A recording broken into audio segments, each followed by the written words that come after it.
one complaint that players had about the Division 1 when it finally launched, which were the bullet spongy enemies. Nowadays, when you bring up this topic around the Division, the more hardcore player base will usually react either one of two ways. They will either tell you that your weapons and your gear is probably not that great, and that once you get really good gear, enemies very quickly. Or those players will tell you that, yeah, the game is an RPG.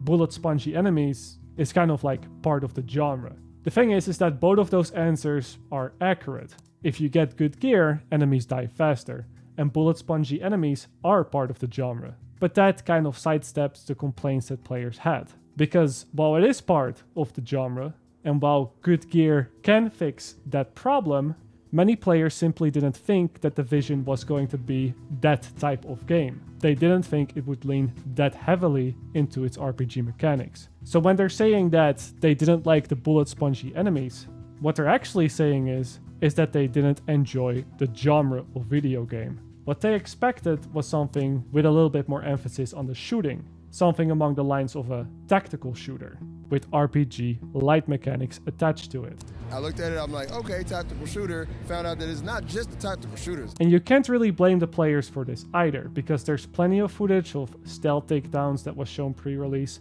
footage of players using their skills to distract enemies instead of simply adding more damage. All those trailers with those fake voice communications have the supposed players constantly talking about staying out of sight and trying not to be spotted.